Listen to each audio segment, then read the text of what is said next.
AP liquor కేసులో దర్యాప్తును SIT అధికారులు మరింత దూకుడుగా కొనసాగిస్తున్నారు.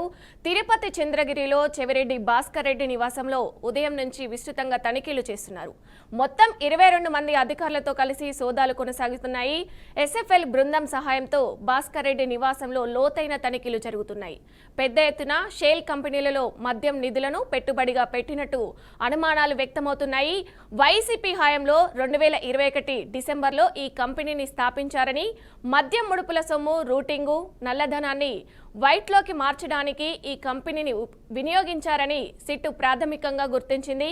ఇప్పటికే లిక్కర్ కేసులో చెవిరెడ్డి భాస్కర్ రెడ్డి, చెవిరెడ్డి మోహిత్ రెడ్లను నిందితులుగా సిట్ చేర్చింది. ప్రస్తుతం వారి కంపెనీలు, సంస్థల్లో సిట్ అధికారులు సోదాలు ముమ్మరంగా కొనసాగుతున్నాయని సమాచారం. ఇక ఇదే అంశానికి సంబంధించి పూర్తి అప్డేట్స్ మా ప్రతినిధి నాగకిషోర్ అందిస్తారు. నాగకిషోర్, అసలు అప్డేట్స్ ఏంటి?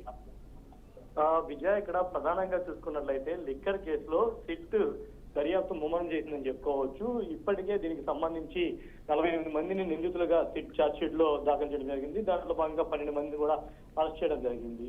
ఇందులో ప్రధానంగా ఎంపీ మిథున్ రెడ్డితో పాటు మాజీ ఎమ్మెల్యే, మాజీ తుడా చైర్మన్ చెవిరెడ్డి భాస్కర్ రెడ్డిని కూడా ఈ కేసులో నిందితుడిగా జైలుకి పంపించడం జరిగింది. ఇందులో భాగంగానే సిట్ వాళ్ళ ఆస్తులకు సంబంధించి, అదేవిధంగా లెక్కర్ కేసులో జరిగినటువంటి అవకతవకలకు సంబంధించి కూడా దర్యాప్తును ముమ్మరతనం చేసింది. అందులో భాగంగానే ఈ రోజు సిట్ అధికారులతో పాటు 22 మంది సభ్యులు కలిసి చెవిరెడ్డి భాస్కర్ రెడ్డి నివాసం, చంద్రగిరిలో ఉన్నటువంటి చెవిరెడ్డి భాస్కర్ రెడ్డి నివాసంలో పొద్దు నుంచి కూడా సోదాలు చేస్తున్న పరిస్థితి ఉంది. ఉదయం నుంచి ఎఫ్ఎస్ఎల్ టీమ్ తోటి కలిసి ఈ సిట్ అధికారులు అయితే తనిఖీలు నిర్వహిస్తూ ఉన్నారు. పెద్ద ఎత్తున షెల్ కంపెనీలను ఏర్పాటు చేసి మద్యం నిధులను కూడా పెట్టుబడుల రూపంలో ఆ కంపెనీలకు తరలించినట్లుగా కూడా కొన్ని ఆధారాలను అయితే సిట్ అధికారులు ఇప్పటికే గుర్తించినట్లుగా కూడా తెలుస్తోంది.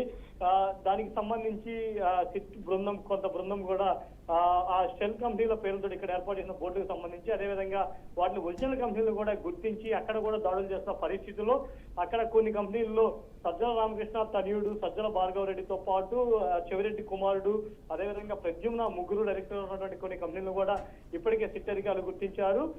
మార్నింగ్ నుంచి చేస్తున్నటువంటి సిట్ తనిఖీల్లో పెద్ద ఎత్తున అవకతవకలకు సంబంధించిన అయితే ఆధారాలు అయితే లభించినాయని చెప్పి కూడా చెప్పుకుంటా ఉన్నారు. ఏదేమైనా కానీ సిట్ లో కొన్ని కీలక పరిణామాలు ఉండనున్నాయన్న నేపథ్యంలో దానికి ఊతమిస్తూ 3వ ఛార్జ్ షీట్ ఏసీబీ కోర్టులో సిబిఐ ప్రవేశపెట్టబోతుంది అన్న ఊహాగానాలు అయితే వస్తున్న నేపథ్యంలో ఈ సిట్ దాడులను అయితే ప్రత్యేకంగా అయితే చర్చించుకుంటున్నారు. విజయ్, ఏదేమైనా కానీ ఈ సిట్ బృందాల తనిఖీలతోటి కొంచెం వైసీపీ వర్గాల్లో అయితే కలవరం రేగుతుందని కూడా చెప్పుకోవచ్చు. నిన్నటి నుంచి చేస్తున్నటువంటి ఈ దాడుల్లో వైసీపీ కార్యకర్తలు కావచ్చు, నాయకులు కావచ్చు, సిట్ బృందాల వద్దకు వెళ్లేసి కొంత నినాదాలు అయితే చేసి ఆచరణ సృష్టిస్తున్న పరిస్థితులు అయితే ఉన్నాయి. కానీ వాటన్నింటినీ కూడా తట్టుకొని సిట్ బృందాలు పెద్ద ఎత్తున చెవిరెడ్డి భాస్కర్ రెడ్డి నివాసాలతో పాటు ఈ మధ్య కుంభకోణంలో ఉన్నటువంటి వాళ్ళ నివాసాల్లో కూడా తనిఖీలు చేస్తున్న పరిస్థితి కనబడుతుంది. Vijay, okay, right, thank you Nagakishore.